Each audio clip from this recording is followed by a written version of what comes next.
U.S. Senator Lindsey Graham is dead. Yes, indeed. The official social media page for Graham, who's a Republican senator out of South Carolina, posted a statement on Twitter saying that on the evening of Saturday, July 11th, U.S. Senator Lindsey Graham passed away from a brief and sudden illness. Lindsay, little background on Lindsay for those who aren't politically savvy. I have a lot of political opinions. I never act like I know all the things. I have opinions from, what I know.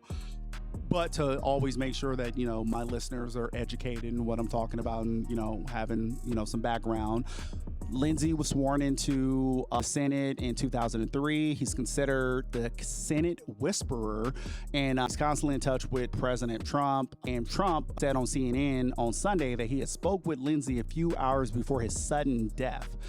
And one of the things that is interesting, because Graham is considered one of the most influential senators in the U.S. Congress, and he just is one of the other yes man for Trump. Anything that Trump says, he goes out and he does his bidding and he pushes his agenda, even though they were fucking political rivals before Trump got in office. But again, that's how all those Republicans were.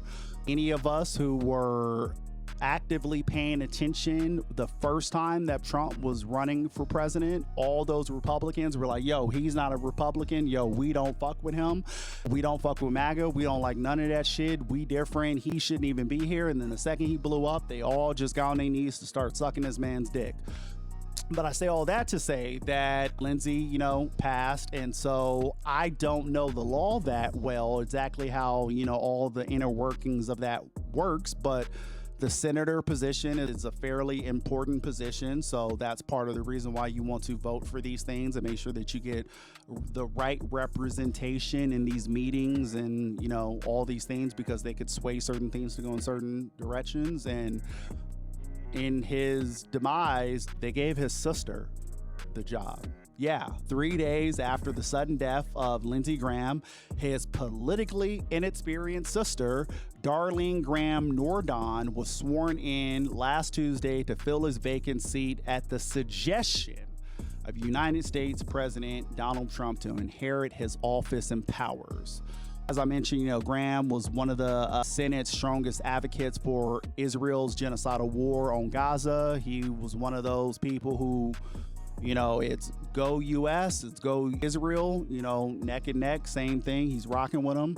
And Graham repeatedly argued against imposing limits on U.S. military and rejected calls for ceasefire. He's one of the people who was very prominent and, bomb the shit out of Iran, do whatever the fuck you got to, use brutal force to make sure them motherfuckers ain't ever got nukes, because we the only ones that can have nukes, except the motherfuckers over there that got nukes like Russia and China. We don't fuck with them because they got the same guns. But Iran, y'all motherfuckers, we don't fuck with you. You better not have that same shit that we got. Y'all gotta keep that shit light over there. That had been, Lindsey Graham's case, and he's been aligning with Trump in these things for quite some time now. And now Lindsey Graham, when he died, he was unmarried and without children. And there's a rabbit hole of closeted sissy things that you can go through. Quite a few people within the queer community has called out that is a gay man. We could see that is a gay man. That is someone who is not keeping it a bean with y'all, but regardless, unmarried and no children, so his position got inherited by his sister. And his sister Darlene was formerly active in South Carolina's local government, but had no experience in any type of elected political capacity. Now, of course, as I have been saying, we should not be surprised by any of this, because this new, I call it new MAGA from the administrative side of it, because the first time Trump got in office, yes, there were a lot of people who got on his side because he was just the Republican president. And I've said it quite often that Republicans do a real good job of supporting one another, regardless of if they, check every single box. Like, Republicans support one another. Republican voters will get out there and vote no matter what. They are always energized to rock with their people, as opposed to on the left, it always has to be the perfect candidate, or, it's this one thing that I care about, and I don't care if they're great at all these other things. It's this one thing that's the only thing I care about, and I don't like the thing that they say, so then I'm gonna withhold my vote, or I'm not gonna be energized to get out and vote. It's kind of a bit where the two parties kind of don't align, but that original MAGA was a bunch of Republicans that were kind of rocking with Trump in the capacity of a business sense, even similar to Mike Pence was his vice president, even though I don't think Mike Pence really agreed with Trump on a lot of things, and I don't really think that he really cared for the man too much. And I think that's part of the reason why during January 6th, we saw the whole they were there to hang Mike Pence too. And if Mike Pence was there, the motherfuckers would have killed him, because he would not help steal the fucking election. Mike Pence was a piece of shit, but he stood on his shit and wouldn't fold to Trump. And that is the reason why the second time Trump became president, he did not want Pence, who stood his ground on his own fuck shit. He wanted JD Vance, because JD Vance is a pussy who's gonna say and do whatever he does. He's a puppet. So is Kash Patel, and so is fucking all of them. I'm drawing a blank on a bunch of their names. I can see all their KKK faces, but all these people that work for Trump are just unqualified yes men. Again, Linda McMahon, former fucking or wife of fucking WWE Vince McMahon. She runs the Department of Education. Fucking Kash Patel, who is a drunk, runs the fucking FBI.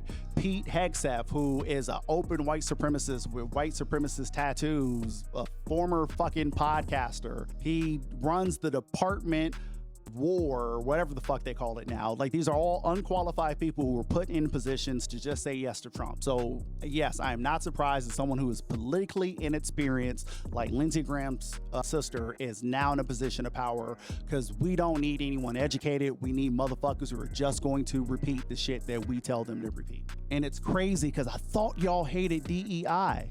I thought that was the whole thing. When this new Trump administration came out, they were, hey man, fuck that diversity, equity, and inclusion. Fuck all that shit. But then again, all his friends and his buddies and his podcast people, they're all the people that are getting all these jobs. So again, it's not DEI that y'all didn't like. It's fucking minorities is what y'all don't like. Lord have mercy. But another little piece with this story that was interesting is that after his death, nearly 20 FBI and other federal agents were at Graham's home near the Capitol this last Monday, and FBI Director Kash Patel has said his agency is assisting local authorities in investigating Lindsey Graham's death. But Trump now has come out to say that the FBI is wasting their time investigating Lindsey Graham's death. So, the president was reportedly responding to reporters in the Oval Office who asked him why FBI agents were at Graham's home just blocks away from the Capitol on Monday after the 71-year-old senator's death, the previous Saturday night. And Trump responded, I don't see a lot of evil there. I know there's all sorts of conspiracy theories going along, and I think the FBI is wasting their time if they're doing that. Now, the official reason for Lindsey Graham's death is that Washington's chief medical examiner said that a preliminary examination of Graham found a rupture of his aorta due to a hardening of his arteries. And when Lindsey Graham died, I'm just speaking for me personally, I did not think there was anything fishy about his death. But now that Trump has gone out of his way to say that the FBI is wasting their time, now I think there's more to the story. Because again, whatever Trump says, it's the opposite. Trump could have came out and would have been like, Antifa killed him. I would have been like, okay, so he died of natural causes. That is how you have to interact with this fucking propaganda that comes from this current administration. And I did do some looking, and apparently this is now looking into it, does look a little weird. I get why, some conspiracies may be coming up, but he was in Ukraine with President Zelensky on Friday, July 10th, advocating for the continued defense support and discussing some U.S. foreign policy items. The next day, he flew across the Atlantic, arrived back at his private residence, and then hours later, emergency personnel responded to a call regarding a person in cardiac arrest at his DC home. And again, like I said, with this current administration of gangsters and thugs, would you be surprised if they did something? Maybe there's some audio out there that we haven't got a hold of yet of, him being critical of Israel, like Charlie Kirk before he got kirked.